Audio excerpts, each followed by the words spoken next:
unfortunately, there is a lack of information and awareness of rare disease in our region. In Argentina, and also across Latin American countries, and based on my own experience as a practitioner, most of the family are not well informed about PWS clinical characteristics in general.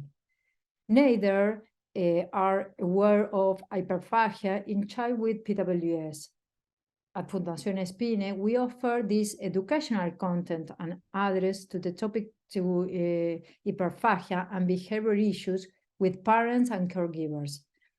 Do we notice it is very a complex topic to fully understand for the families and also very difficult to accept the diagnosis.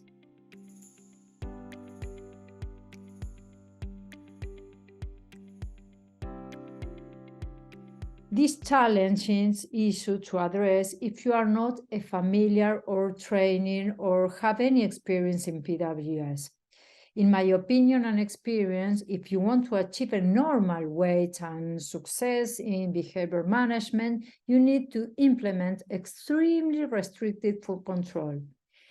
It is fundamental to communicate with patients and caregivers about the goals of these interventions, so they understand is something that will contribute to their health and will help them to have the control and feel better with themselves.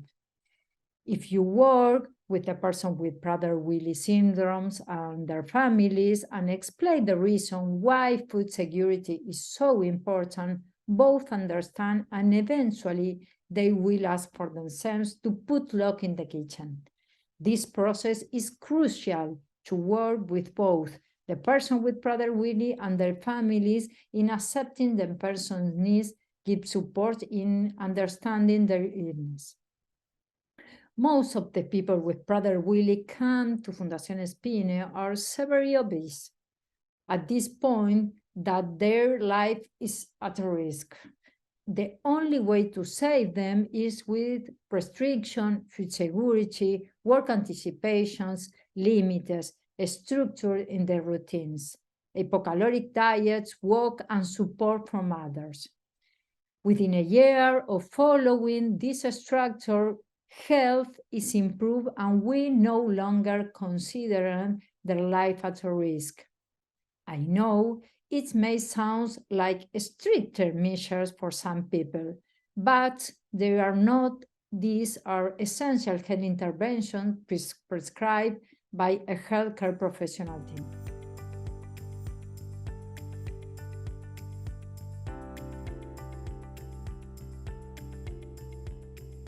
Acceptance and understanding of others are the key. In my opinion, that sometimes families members, relatives, or even education expect people with prader-willi to think, react, and handle information the same way other people with no prader-willi do. But that is not realistic. They have different needs, essential different needs. In my 20 years of experience, I have 1,000 of notes from my patients asking for help about control and food security. They are aware of their limitations and need the external support to achieve the disease control. The brain of the person with prader-willi needs food security. They live in peace when the kitchen is locked, and they know it's locked for their own safety. In this more peaceful state, the quality of life improves, not only with the patient, but also with their families, reducing fears, anxiety, anger, and other unpleasant feelings.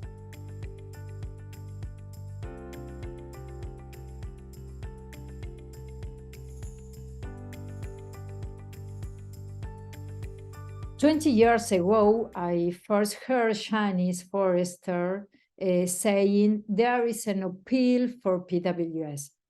I'm definitely agree with this sentence. When the family arrived to Fundación Spine, most of them had a lot of medications for behavior without any change or positive response. The medications for behavior doesn't work alone. A multidisciplinary approach is needed for an effective treatment. It has to be completed with other factors like structure, anticipation, limited, environmental control. When all these things exist and work together, the person with prader-willi needs less medications. Obviously, if the patients have a psychiatric condition like psychosis, for example, they will need prescribed medication to treat the symptoms and feel better. Sometimes the medications worsen the behavior. Be careful with that. Often, when we retire the medication and control environmental, the patient improves. In our experience as a multidisciplinary team, the key is to work together with the patient, the family, the institution, or group home. Joint efforts and being aligned with therapeutic goals, plus the environmental control, food security, anticipation, structure, we can improve their quality of life, esteem, self-control behavior. They deserve to be happy, and we can contribute to help them and give that opportunity of self-care and self-love. I love the phrase, everything that receives attention grows. If we focus on their needs, we really can help them grow and blossom to their full potential.